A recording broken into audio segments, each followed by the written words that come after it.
One, thank you all for the support in the last video. I received a lot of constructive feedbacks and have tried to implement them in this video.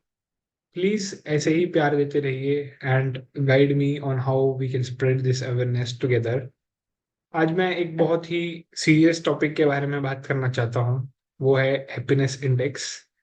हम सब अक्सर ही recently इस चीज को सुनते आ रहे हैं कि हमारे देश का जीडीपी इकोनॉमिक ग्रोथ बढ़ रहा है। बट हैप्पीनेस इंडेक्स में हम लोग इतना अच्छा परफॉर्म नहीं कर रहे हैं। तो क्या है ये happiness index? So basically United Nations ने थोड़ा टाइम पहले एक पैरामीटर ऐसा सोचा था कि कैसे वो पता लगा सकते हैं कि ये देश सही डायरेक्शन में आगे बढ़ रहा है कि नहीं बढ़ रहा है। तो तब वो एक कंसेंसस पे कंक्लूजन पे पहुंचे कि हैप्पीनेस इंडेक्स डिराइव किया जाए with some parameters like standard of living, health, cultural values, access to basic necessities and all. So basically UN का कहना है कि हैप्पीनेस इंडेक्स आज के दिन जीडीपी वगैरह से भी बहुत ज्यादा इम्पोर्टेंट एक पैरामीटर है जो कि किसी भी देश के अंदर काफी ज्यादा मैटर करता है। बट हम लोग इस चीज के बारे में इतना ज्यादा ध्यान नहीं देते आए हैं। तो इसी टॉपिक के बारे में मैं चाहता हूँ आज आप लोगों के साथ, मैं सभी के साथ में थोड़ा डिस्कशन करूँ। अम,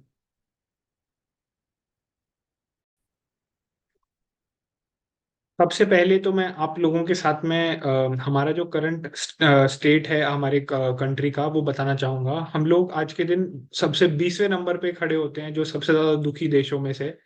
बट हमारा जो रैंक है 126 रैंक है out of 146 countries according to this cut out from the Economic Times. Also हम प्रीवियस एक साल के अंदर हमारा 41% एंटी डिप्रेसेंट्स और मूड स्टेबलाइजर्स इंक्रीज हुआ है, पर्टिकुलरली इन गुजरात। तो सोचिए बाकी स्टेट्स का तो क्या हाल रहा होगा, which is definitely not a good sign. आइए समझते हैं क्यों हम लोग इतना दुखी हैं। सबसे पहला कारण जो मुझे लगता है वो है इकोनॉमिक फैक्टर्स। हमारे देश के अंदर काफी ज्यादा इनकम इनक्वालिटी है। इस ग्राफ के द्वारा आप देख भी पा रहे हैं कि कितना ज्यादा कंसंट्रेटेड है कि जो इंसान, जो लोग पैसा 1 लाख के ऊपर कमा रहे हैं वो कितना कम है और बाकी लोगों के अंदर कितना ज्यादा डिफरेंस है। इवन 80%, अगर आप पॉपुलेशन देखोगे, अगर आप 14,900 रुपीज कमा रहे हैं तो भी आप टॉप 80% पॉपुलेशन में आते हैं, जो कि एक बहुत ही मिनिमम सैलरी है किसी भी इंसान के लिए। इसके अलावा अगर आप देखेंगे पॉवर्टी एंड अनएम्प्लॉयमेंट, तो ऐसे भी बहुत लोग हैं जो काम भी नहीं कर रहे हैं, जिनको स्किल्स नहीं है, जिनको अवेयरनेस भी नहीं है कि पैसा कैसे अर्न किया जाए, खुद का फैमिली कैसे चलाना है, खुद का पेट कैसे भरना है, जो कि एक बहुत ही बुरी बात है। इसके अलावा एक और चीज भी मैं जोड़ना चाहूंगा, फीमेल्स का भी। अगर आप देखेंगे तो हमारे देश के अंदर ऐसा स्टिग्मा है कि जीडीपी के अंदर सिर्फ 18% ही कंट्रीब्यूट कर पाते हैं, जबकि पॉपुलेशन अगर आप देखेंगे तो एटलीस्ट 50% नहीं तो 45-46%, तो 110% पॉपुलेशन फीमेल्स का है। इसके अलावा सोशल फैक्टर्स जैसे कि कास्ट डिस्क्रिमिनेशन, हम लोग की सोसाइटीज में काफी ज्यादा ऐसा देखा जाता है कि एक कास्ट को सुपीरियर दिखाने की कोशिश, दूसरे को सुपीरियर दिखाने की कोशिश। ऊपर से मेरा मानना है कि रिजर्वेशन भी एक ऐसी चीज है जो कि खुद ही इसको प्रमोट कर रहा है आज के दिन, कास्ट डिस्क्रिमिनेशन को। जेंडर इनइक्वालिटी, मैंने जैसा अभी आपको बोला, फीमेल्स के अगर आप देखोगे तो हम बोलते तो हैं बेटी पढ़ाओ बेटी बेटी बचाओ, बट आप किसी स्कूल्स में जाकर विजिट करेंगे तो आप वहां पर देख सकते हैं रेशियोज बहुत ही खराब हैं। 1:4 का रेशियो मिलेगा। अगर एक लड़की है तो वहां पे 4 लड़के उसके अगेंस्ट आप देख सकते हैं, मतलब ये ऐसा रेशियो है। कम्युनल टेंशन्स, ये भी आपको मालूम है काफी सेंसिटिव टॉपिक है, आजकल काफी ज्यादा लाइमलाइट में भी है। और हम इंसान का डेफिनेटली नेगेटिविटी स्प्रेड करता ही है थ्रू आउट द नेशन।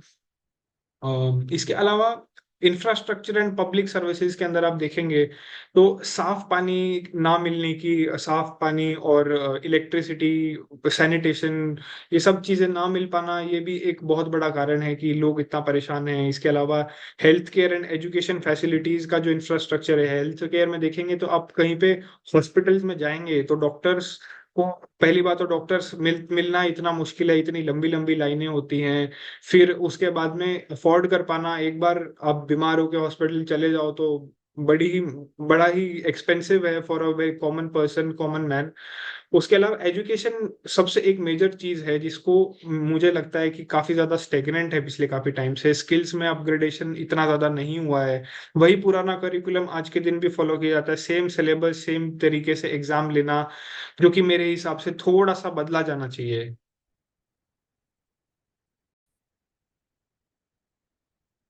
इसके अलावा अगर आप देखेंगे तो और कुछ फैक्टर्स भी हैं जिसकी वजह से हम लोग काफी दुखी हैं, जैसे कि पॉल्यूशन, ट्रैफिक। आप देखते होंगे आजकल कितना ज्यादा ट्रैफिक है। कुछ बड़े सिटीज के अंदर जैसे बैंगलोर, मुंबई, दिल्ली, इतना ज्यादा कंसंट्रेटेड है पॉपुलेशन ड्यू टू अपॉर्चुनिटीज उधर हैं, रिसोर्सेज उधर हैं, और गवर्नमेंट ये भी कोशिश नहीं करता है कि थोड़ा इवनली स्प्रेड किया जाए, थोड़ा अवेयरनेस हो, पूरा ऐसा लोगों के अंदर ही कुछ ये इतना बताया जाए कि हम लोग को खुद को भी इतना नहीं मिलता है कि हम अपनी जगह पर ही काम कर सके। और इसके अलावा पॉल्यूशन की वजह से आंखों में जलन होना और इन्फेक्शंस होना, बीमार होना, ये भी काफी ज्यादा है। इसके अलावा corruption and inefficiency in governance, जिसकी वजह से अब हम सबको मालूम है आज के दिन इतना ज्यादा करप्शन है कि वो किसी इंसान को छोटा सा भी काम होगा तो वो उसको ऐसे हिचकिचाना लगता है कि बिना किसी जान पहचान के, बिना कि पैसे दिए ये काम हो ही नहीं सकता है। तो बहुत बार तो ऐसा लगता है कि ये काम करने के लिए जाता ही नहीं है इंसान, सोचता ही नहीं है कि ये काम हो भी सकता है। इस वजह से हम लोग का इंस्टीट्यूशंस पे, ये जो हम लोगों के लिए ही बने हुए हैं, उनसे भरोसा उठता ही जा रहा है। इन्हीं वजह से क्राइम रेट भी बढ़ता जा रहा है, ना ही कहीं क्राइम रिपोर्ट होता है, ना ही अमीर लोगों के अगेंस्ट कोई एक्शन लिया जाता है। इतना मुश्किल से कुछ होता है, तो उन लोगों में भी इस चीज की वजह से काफी मोटिवेशन आता है क्राइम करने का, ना इस इन चीजों को सीरियसली ना लेने का। इसके अलावा एक बहुत ही बड़ी चीज, बहुत ही इंपॉर्टेंट चीज जो है वो है एक स्टिग्मा, मेंटल इश्यूज को लेकर, जिसको आज के दिन एक कोई इंसान खुल के बता भी नहीं पाता है कि वो डिप्रेशन में है, mental issues, mental health issues के से गुजर रहा है। उसको लगता है कि उसको वीक समझा जाएगा, उसको एक सोसाइटी से अलग ट्रीट किया जाएगा, और ना ही ऐसे कोई हेल्थ फैसिलिटीज इतने ज्यादा फोकस किया जा रहा है। तो मुझे जितना लगता है मैंने मोस्टली टॉपिक्स मेरे मेरे साइड से थोड़ा कवर करने का ट्राई किया है, बट प्लीज आप कमेंट्स में मुझे और बताइएगा कि मैं क्या इसमें ऐड कर सकता हूँ, क्या ऐसा है कि जिसकी वजह से हम लोग और ज्यादा परेशान हैं, कैसे हम लोग इम्प्रूव कर सकते हैं, और डेफिनेटली आगे हम डिस्कस करेंगे। मैं आप सभी से एक क्वेश्चन पूछना चाहूंगा कि इसमें से मैंने अगर कुछ ऐसा चीज मिस किया हो, या आपको ऐसा लगता है ये भी ऐसे रीजंस हैं जिस वजह से हम लोग आज के दिन खुश नहीं हो पा रहे हैं, कुछ ऐसे रीजंस हैं, तो आप मेरे साथ में शेयर करें, मुझे कमेंट्स में बताएं, फीडबैक्स दें, मैं और इसको इम्प्रूव कैसे कर सकता हूँ, कुछ चीजें कैसे ऐड कर सकता हूँ। इसके अलावा हम लोग और कैसे खुश हो सकते हैं, उस चीज के बारे में मैं एक संडे को आप सभी लोगों के साथ में लाइव करना चाहूंगा। हम लोग डिस्कस करते हैं, मेरे कुछ फ्रेंड्स भी हैं जो मेरे साथ में इस चीज के पर बात करेंगे। तो प्लीज हम लोग को ज्वाइन कीजिएगा, सपोर्ट कीजिएगा। Thank you so much for watching. जय हिंद।